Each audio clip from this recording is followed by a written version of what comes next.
प्यारे बच्चों नमस्कार। मैं कृष्णकांत त्रिपाठी अपने चैनल में आपका स्वागत करता हूं। कक्षा 12 की बोर्ड परीक्षा निश्चित हो चुकी है। 24 अप्रैल से आपके पेपर हैं। गणित का पेपर 3 अप्रैल को है। तो आज से ये श्रृंखला शुरू हो रही है। जो महत्वपूर्ण प्रश्न आते हैं 8 नंबर के, 5 नंबर के 1-2 वीडियो हमने डाले थे, वो अगर तैयार कर लेते हैं आप। और 8 नंबर का प्रश्न जो आता है उसमें 3 प्रश्न आते हैं, 7, 8, 9, एक एक खंड करना होता है। तो अगर ये सब वीडियो हम डाल रहे हैं, अगर ये आप सारे प्रश्न देख के जाएंगे तो निश्चित ही पूरे 24 नंबर का पेपर हल कर पाएंगे। देखते हैं पहला सवाल। समीकरण निकाय 3x - 2y + 2z = 8, 2x + y - z = 1 तथा 4x - 3y + 2z = 4 को आव्यूह विधि से हल कीजिए। एक निश्चित ही ऐसा सवाल आता है आव्यूह विधि से समीकरणों को हल करने वाला, और 8 नंबर में आता है। तो कैसे आपको लगाना है जिससे आपको पूरे नंबर मिलें। तो सबसे पहले क्या लिखेंगे, ये समीकरण जो लिखे हुए हैं उनको नीचे उतार लेना है एक लाइन में, और फिर लिख देना है आव्यूह समीकरणों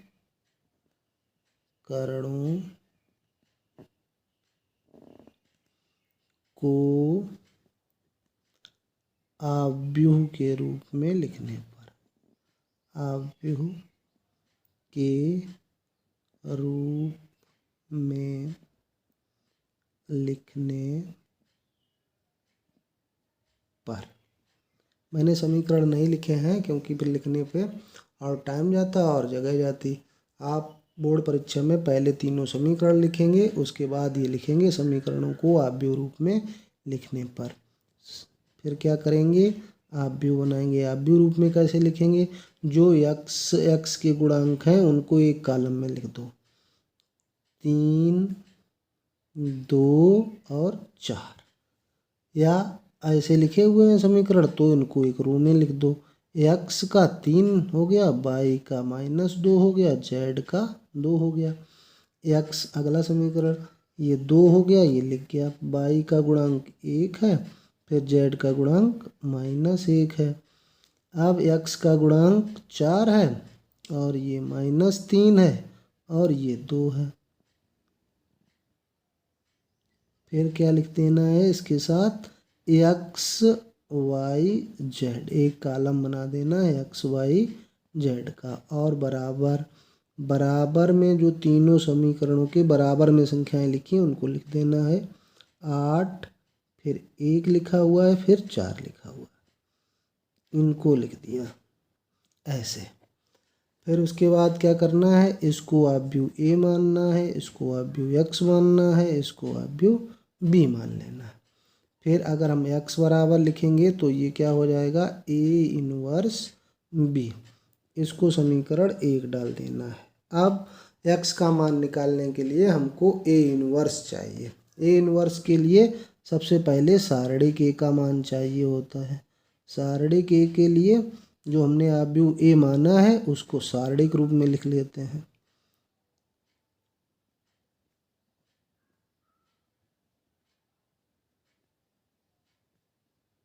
उसके बाद इसका प्रसार कर देना है और मान निकाल लेना है।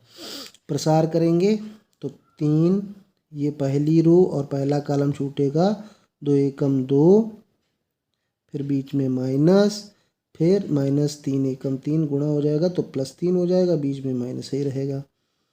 फिर माइनस यहाँ पे होता है लेकिन ये माइनस का है तो प्लस हो जाएगा।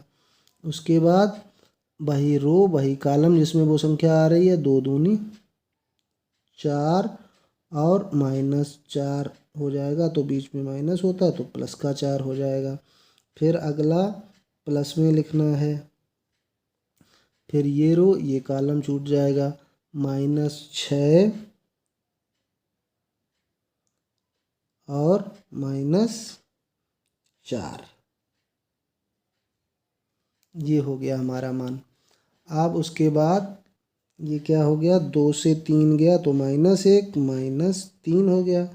8 4 4 8 दूनी 16 हो गया। और 6 4 10 दूनी 20 हो गया -20। अब -20 और -3 23 हो गया। 16 से -23 जाएगा तो -7। ए इनवर्स का मान प्राप्त हो गया। अब सह गुणनखंड इसके निकालेंगे। सह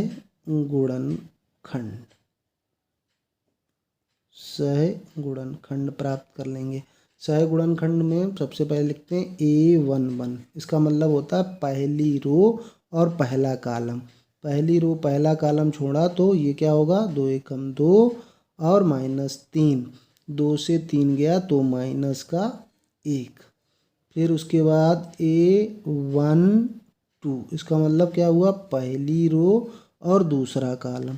पहली रो दूसरा कॉलम, 2 दूनी 4 और +4 8 हो गया।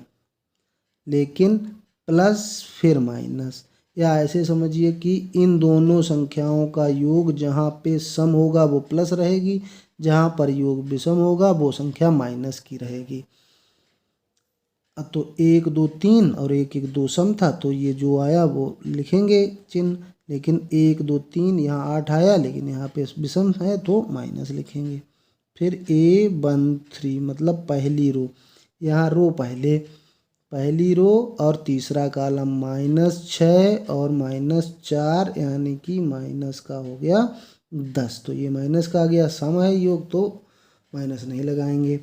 अब फिर 21 दूसरी रो लेके, अब 21 है तो विषम योग है, पहले ही माइनस लगा लो।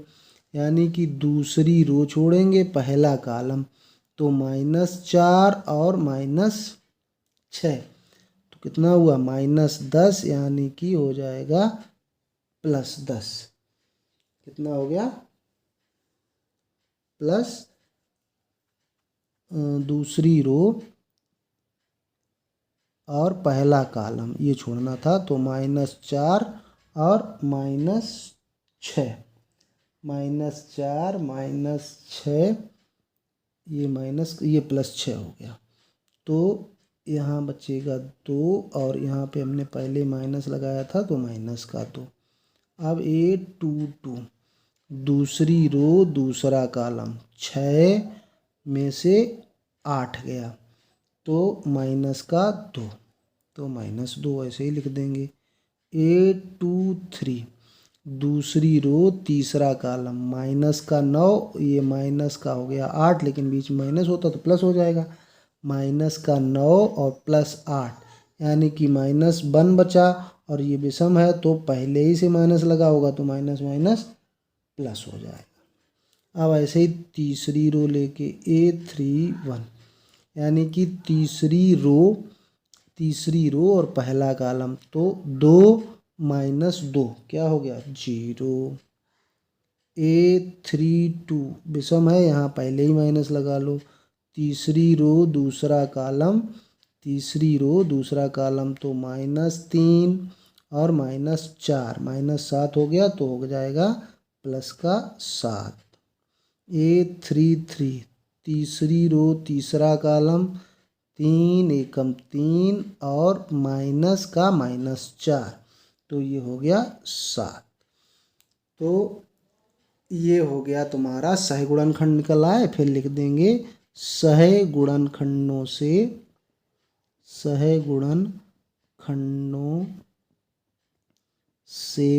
बना आव्यूह।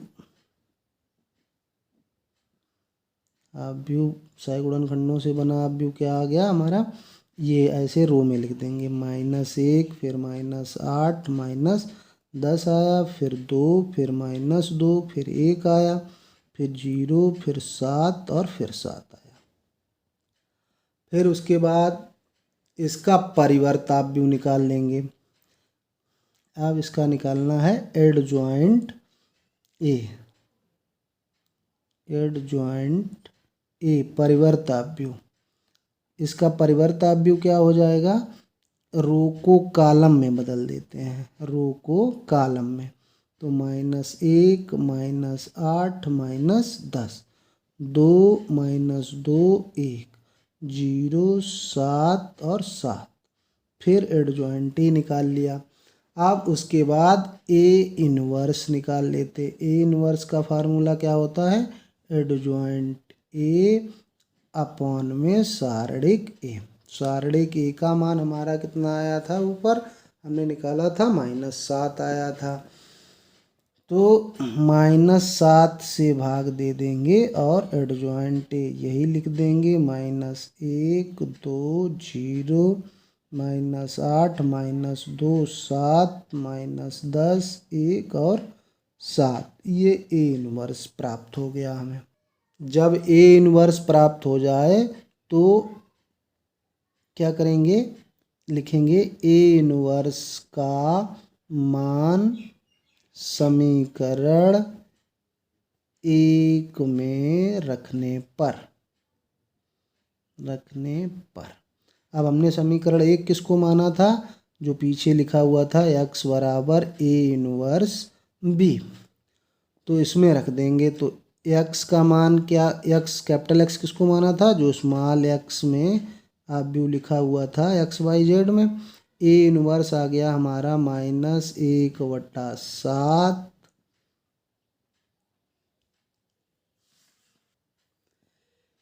ये हमारा समीकरण था x बराबर ए इनवर्स बी, और हमने ये सहगुणनखंड निकाल लिए थे। सहगुणनखंडों से बना व्यू एडजॉइंट ए निकाल लिया था, -1 -2, और इसमें जब इससे भाग दे देते हैं तो ये आ जाता -1 -2 0। ये हमारा ए इनवर्स प्राप्त। अब ए इनवर्स का मान लिख देते हैं, क्या प्राप्त हुआ था, -1 -2 0 -8 -2 और 7, फिर -10 1 और 7, ये प्राप्त हुआ था। और b का मान हमारा क्या था, जो बराबर में लिखा हुआ था 8 1 4, ये हमने b का मान लिख दिया।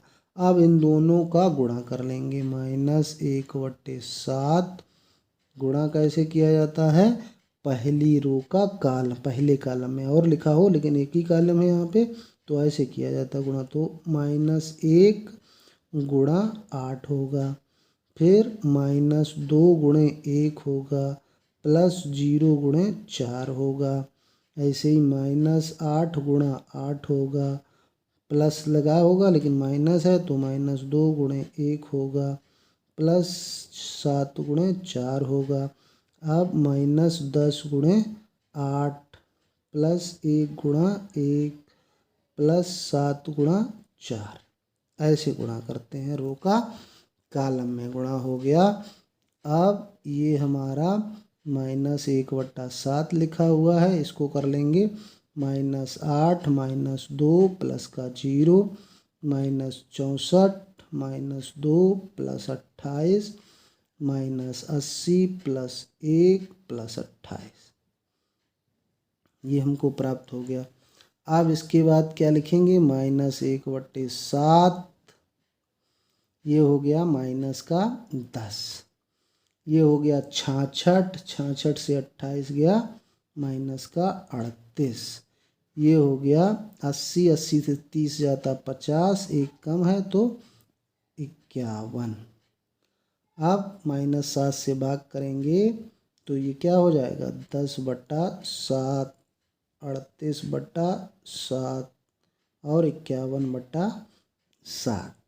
इधर हमारा क्या लिखा हुआ है, ये किस चीज़ के बराबर है, XYZ के बराबर है। अब हम अगर पूछेंगे तो x का मान जो सबसे ऊपर लिखा हुआ 10/7, y का मान जो बीच में लिखा हुआ है इधर 38/7 और z का मान 51/7, ये हो गया हमारा आंसर। अब परीक्षा में हमारे पास किताब तो होगी नहीं, तो कैसे जानेंगे ये मान सही आए कि नहीं आए। तो जो सबसे सरल समीकरण लग रहा हो उसमें XYZ के मान रख के देख लीजिए। अब हम 2 में रख देते हैं, समीकरण 2 में। दूसरा हमारा समीकरण था 2x + y - z बराबर 1। तो लेफ्ट हैंड साइड देखते हैं इसका, 2 गुणे 10/7 + 38/7 - 51/7, तो क्या हो गया 20 और 38 58/7 - 51/7, तो बराबर आ गया 7/7 यानी कि 7 एकम 7। यही राइट हैंड साइड में लिखा हुआ है। तो इसका मतलब हमारे आंसर जो आए हैं XYZ के मान सही आए हैं। तो इस प्रकार से आप पूरे 8 नंबर पाएंगे। अगर वीडियो आपको पसंद आया हो तो चैनल को सब्सक्राइब कर लीजिए, वीडियो को लाइक कर दीजिए, बेल आइकन ज़रूर दबा दीजिए ताकि मैं वीडियो डालूं और आपको नोटिफिकेशन प्राप्त हो जाए। धन्यवाद।